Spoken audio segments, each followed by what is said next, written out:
오늘은 글쓰기 쉽게 접근하기에 대하여 말씀을 드리겠습니다.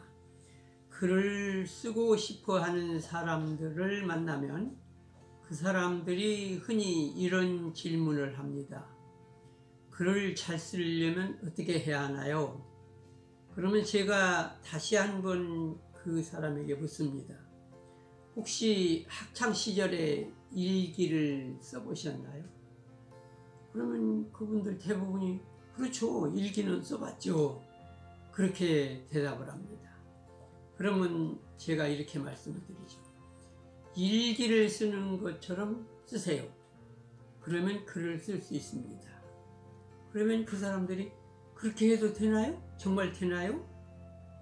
그렇게 대답을 합니다. 됩니다. 일기를 쓰는 것처럼 글을 쓰면 글을 쓸 수 있습니다. 일기 쓰는 것은 글의 종류 가운데 생활문의 한 분야입니다. 생활문은 일기 쓰기라든가 편지 쓰기라든가 실제로 우리 생활에서 필요한 여러 가지 글이 다 포함이 되는데, 글을 쓰는 사람이 맨 처음에 해야 할 분야가 생활문입니다. 생활문은 우리가 일상생활을 하는 가운데 일어나는 모든 일들, 내가 직접 겪어보고 보고 듣고 또 생각한 것, 그것을 그대로 쓰면은 생활문이 됩니다. 가장 대표적인 글이 일기 쓰기가 되는 것입니다. 그러면 생활문은 어떻게 쓰는 게 좋을까요? 생활문 쓰기에 대해서 몇 가지 말씀을 드리겠습니다. 아까 제가 일기 쓰는 것처럼 글을 쓰면 된다 그랬습니다. 그것이 곧 생활문이라 그랬습니다. 그런데 일기 쓰기와 생활문과는 조금 차이가 있습니다. 일기 쓰기는 내가 써서 내가 읽는 것입니다. 그러므로 다른 사람에게 보여주지 않습니다. 그러나 생활문은 글은 내가 쓰지만 읽는 것은 내가 읽는 게 아니고 독자들이 읽습니다. 그것이 다릅니다. 그러므로 일기 쓰기는 내가 쓰고 싶은 마음대로 써도 괜찮습니다. 그러나 일기 쓰기처럼 해서 생활문을 썼다면 다른 사람이 있기 때문에 다른 사람들이 재미가 없으면 좋은 글이 안 됩니다. 다른 사람들이 관심이 없으면 좋은 글이 안 됩니다. 뭐 이런 걸 다 썼어? 이건 누구나 다 하는 일 아니야? 그러면 사람들이 관심을 갖지 않겠죠. 예를 들면 일기 쓰기를 할 때도 흔히 매일 똑같이 반복되는 일은 쓰지 말라 그러죠. 왜냐하면 써놓으나 안 써오나 똑같은 일이기 때문입니다. 그래서 그날 하루 일과 중에서 가장 중요한 일이나 특별히 기록할 사항이 있을 때 쓰라 그럽니다. 생활문도 마찬가지입니다. 내가 글을 써서 다른 사람들이 관심을 가지고 읽어볼 수 있는 글을 쓸 때 내가 좋은 글을 쓰게 됩니다. 그러면 생활문을 쓸 때 어떻게 써야 할까요? 그 생활문 쓰기에 대해서 말씀을 드리겠습니다. 첫째는 소재를 찾는 겁니다. 내가 뭘로 글을 쓸까? 어떠한 걸로 쓸까? 일기 쓰기를 할 때도 내가 오늘 하루 일과 중에서 어떤 걸 일기장에다 써놓지? 이렇게 하듯이 생활문을 쓸 때 소재를 찾는 것입니다.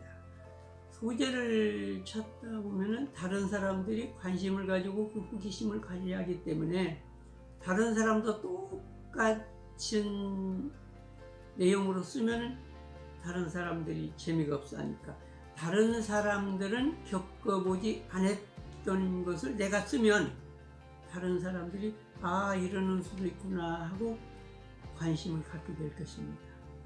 내가 지금까지 겪어보지 않았던 일을 글로 쓰면 다른 사람들도 그다지 겪어보지 않은 일이 될 것입니다.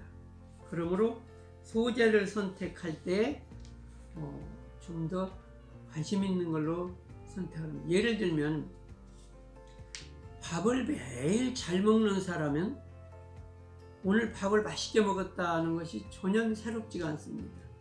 그런데 이 사람이 만약에 오늘 밥을 굶었다 그러면 밥을 늘 잘 먹던 사람이 왜 밥을 굶었지?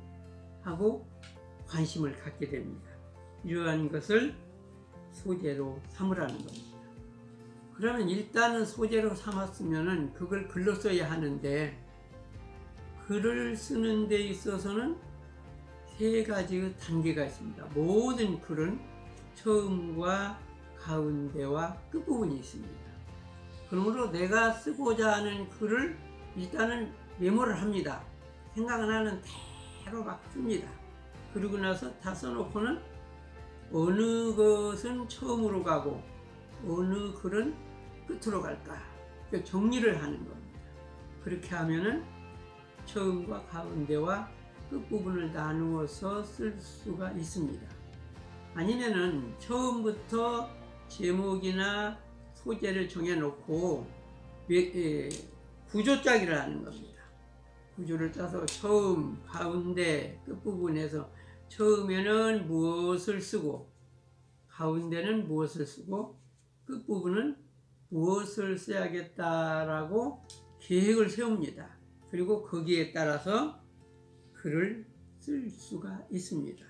그런데 글을 쓸 때 제일 어려운 것이 처음 부분 시작하는 겁니다. 처음 시작이 나오면 그 뒤로는 글을 쓰겠는데 처음 부분이 어렵다. 그런 사람은 처음 부분을 쉽게 시작하는 방법이 몇 가지가 있습니다. 첫째는 때를 기준으로 하는 겁니다. 시간을. 아침이었다 또는 봄이었다 또는 눈보라가 휘몰아치는 한겨울이었다. 이렇게 해서 때를 시작으로 하면 글을 쉽게 쓸 수가 있습니다. 다음에는 장소로 시작하는 것입니다.